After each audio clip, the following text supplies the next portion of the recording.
Kumusta mga kanoysi? Welcome back sa ating YouTube channel, Philippine Noises. So ngayong araw, usapang showbiz naman tayo. About kasi ito kay the superstar Nora Honor, tapos about din sa Pangulo natin. So, bago natin simulan, Chika Bulletin, supportahan nyo yan. So, meron itong pamagat na Nora Honor State Funeral, ililibing sa libingan ng mga bayani. Bongbong Marcos nagsalita na. So, tingnan natin kung ano nakapaloob sa videong to men. And then, yun, panoorin natin. So, bago natin simulan again, Chika Bulletin, supportahan nyo yan. Tapos, syempre, kung trip nyo ng mga ganitong reaction video, may kasama kayong manood, huwag nyo na rin kalimutang supportahan yung YouTube channel natin, Philippine Noises. So, mga kanoysi, din na natin ito patatagalin pa. Simulan na natin. So, again, ang pamagat ng video ito, Nora Honor State Funeral, ililibing sa libingan ng mga bayani, Bongbong Marcos nagsalita na. So, curious ako dito, kung ililibing nga ba siya, no? So, again, Chika Bulletin, Philippine Noises, like, comment, share, subscribe. Anyways, rest in paradise din or rest in peace din kay Madam Nora Honor. So, start. Posibleng ilibing sa libingan ng mga bayani si Nora Honor na pumanaw na kagabi. Ito ay dahil bukod sa tinagurian itong nag-iisang superstar ng Pilipinas, ay idineklara din siya bilang isang national artist ng bansa. Sa bisa ng... Kaya nga, superstar din talaga siya Ay, so sad yung Proclamation nangyari sa number kanya. 1390 na pinirmahan noong taong 2022 ni Wait lang basahin lang natin By the President of the Philippines, Proclamation number 3090 June 10, 2002, declaring Agnes Diluxin Salvacion, Lim Higgins, Posthumous, Marilu Diaz Abaya, Nora Cabatera Villamor. I think yan yung original name niya or original totoong pangalan niya, no? Chimino Aravad as National Artist for 2022. So parang nirecognize siya ng bansang Pilipinas kasi syempre proud yung Pilipino sa former kanya, President diba? Rodrigo Duterte. At base din sa Presidential Decree number 208 na pinirmahan noong taong Hunyo 1973 ni former President Ferdinand Marcos. Ang Presidential Decree number 208 June 7, 1973, granting certain privileges and honors to national artists and creating a special fund for the purpose. Sa kasamaang palad ay Grabe, granting certain privileges and honors to national artists and creating special funds for the purpose. Well, din kasi yung pagiging national artist din kasi ni Nora Honor is meron din talaga siyang naiano sa bansang Pilipinas, di ba? Kumbaga may si Nora Honor impact, kagabi dahil ganun. sa sakit nito sa baga. Matatandaan na noong nakaraang taong 2022 baga. ay isinugod sa hospital si Nora Honor dahil hirap ito sa paghinga kung saan kinailangan siyang kabitan ng oxygen. Dahil dito hindi nakadalo ng personal si Nora Honor sa Malacanang para tanggapin ang kanyang award bilang National Artist for Film noong Hunyo 16, 2022. Sayang, ayon sa veteran ng showbiz columnist radio host na si Christy Fermin, nahirapan daw huminga si Nora. Ito raw ang dahilan kung bakit hindi siya pinayagan ng mga doktor na lumabas sa ospital para magpunta sa Malacanang Palace at personal na tanggapin ang plaque ng pagkilala bilang National Artist for Film noong June 16. Grabe, no? Sayang yun.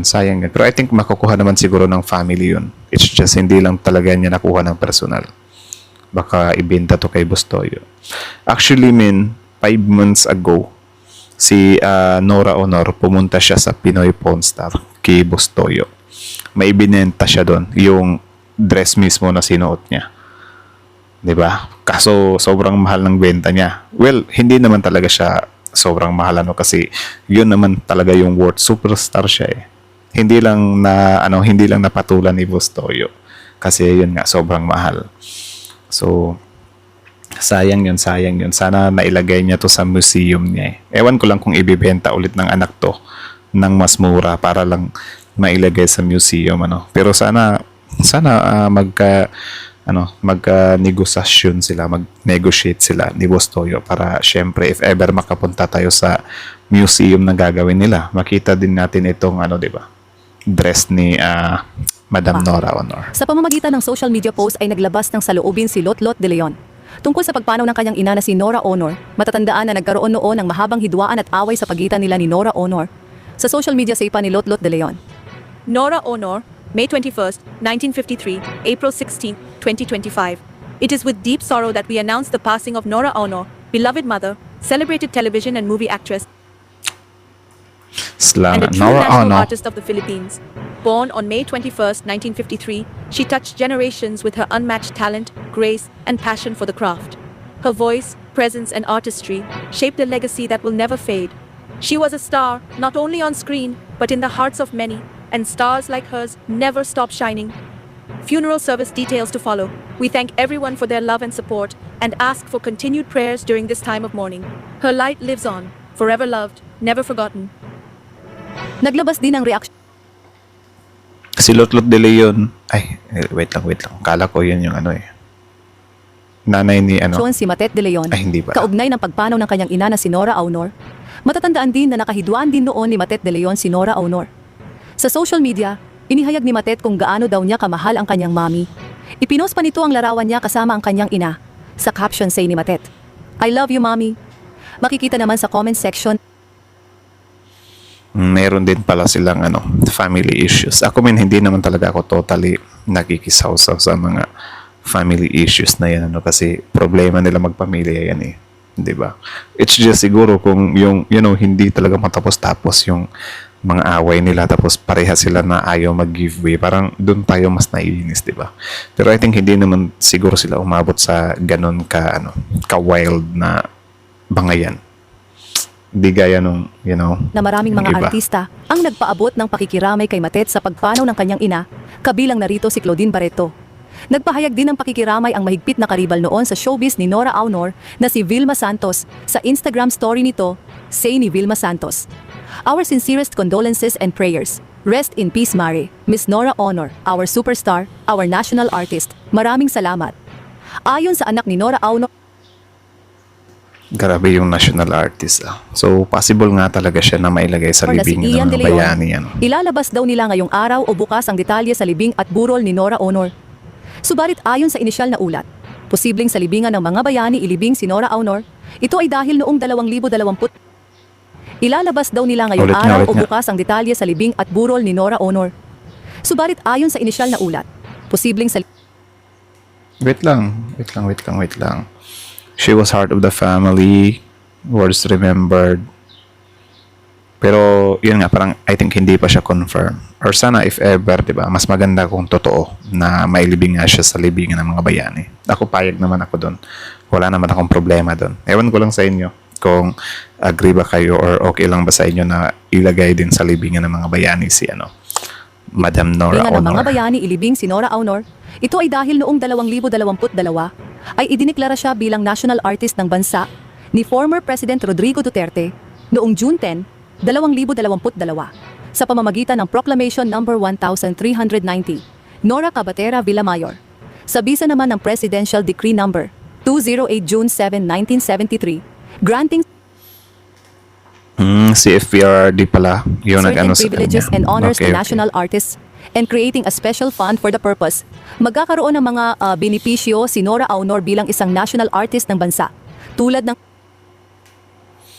Grabe, no? A cash award of 10,000 pesos upon conferment of the award and decoration of national artist. A life pension of 2,000 pesos payable monthly. Grabe. So, kung meron siyang a life pension. So, habang buhay, makakanagap siya ng 2,000 per month. So, sa isang taon, 2, 4, 6, 8, 24,000 in every year. So, malaki na rin yun. Medical and hospitalization benefits, a coverage by lifetime insurance policy in the amount of 50,000 pesos by the Government Services Insurance System. Grabe. A place of honor in state functions, national commemoration. So, parang libingan nga talaga ng bayani. Grabe, 10,000 piso sa cash. Life pension na nagkakahalaga ng 2,000 piso bawat buwan. Medical and hospitalization benefits. Lifetime insurance policy na nagkakahalaga ng 50,000 piso. Pagbibigay-pugay sa kanya sa mga pagtitipon-tipon na may kinalaman sa kanyang pagiging national artists. At bukod dito ay magkakaroon din ng state funeral kung sakaling pumanaw ito, kung saan lahat ng magiging gastos sa kanyang libing ay sasagutin ng gobyerno. Grabe. Inaasahan Well, kahit naman na siguro, I think hindi naman na nila need na magpaano sa tulong ng gobyerno kasi maybe mayaman naman siguro sila. And mayaman nga, mayaman. 'Di ba? So siguro yung ano na lang talaga dito is yung libingan ng mga bayani, 'di ba? It's an Na maglalabas honor, ng kautusan kumbaga. si President Bongbong Marcos para sa magiging state funeral ni Nora Honor bilang isang national artist ng Pilipinas. Kaugnay nito nagsalita na si Bongbong Marcos ngayong araw sa pagpanaw ng national artist na si Nora Honor sa pamamagitan ng Presidential Communications Office. Naglabas ng pahayag si Bongbong Marcos. Ipinaabot ni Pangulong Ferdinand R. Marcos Jr. ang kanyang pakikiramay sa pagpanaw ng national artist for film na si Nora Honor na kinilala bilang isang consummate actress, singer at film producer na naghandog ng mahigit 5 dekada ng kahusayan sa sining at kulturang Pilipino. Grabe nung pagsabi na 50 decades. 5 dekada, 5 decades pala. Is parang tumatayo yung ganit dito ko. President Ferdinand R. Marcos Jr. Message of condolence on the passing of national artist Nora Honor. I join the nation in mourning the passing of our national artist for film, Nora Honor, Nora Cabaltera Villamayor in real life. Throughout her splendid career that spanned more than 50 years, she was our consummate actress, singer, and film producer. At the young age of 23, she began producing films that will forever be part of the national heritage, Banawe, Bona, Grabe. and Tatlong Tawang 23 pa Walang lang. Diyos. Her other stellar performances can be found in Himala, Thy Womb, and The Floor Contemplation Story.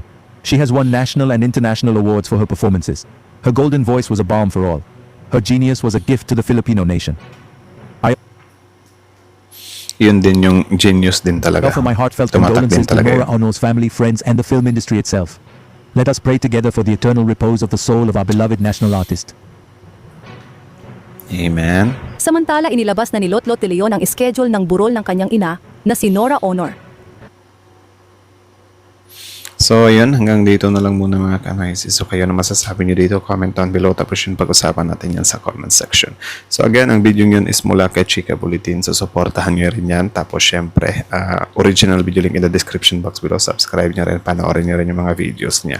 And then, yun. Sana nga, di ba? If ever totoo to na tawag dyan, ilibing siya sa libingin ng bayani or baka merong iutos yung presidente, di ba? So sana, 'di ba? Kasi for me naman wala naman akong problema doon na mailibing siya sa libingan ng mga bayani, di ba? Kasi I think deserve niya naman talaga 'yon.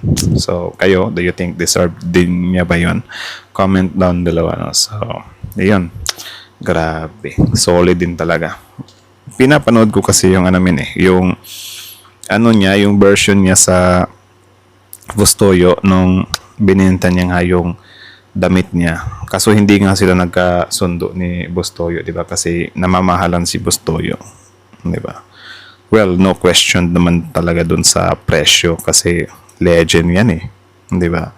Big time 'yan. Ewan ko lang kung hahabulin pa to ni Bustoyo. Nanghihinayang siguro siya ngayon. 'Di ba? Baka iba na yung makabili. Pero I think yung nabenta niya yung manika na lang, 'di ba? Yung parang doll. Hinahanap ko kasi dito Parang hindi kasi sila nag-reveal ng price.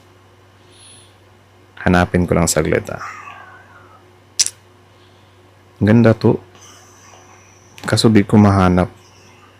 Tingnan na lang natin. Alam niyo ang worth nito? Ang worth nito assess ko lang hindi ito bababa ng 5 million pesos. Ganun po ba yun? Hindi bababa ng 5 million. Only lang kayo, ma'am. Nag-iisa, tapos ito pa yung nagsisimula pa lang po kayo dito. Pirmahan niyo po ito sa likod para mamalam niyo ito yung halaga na ito. Hindi ito bababa ng Hindi daw bababa ng 5 million pesos.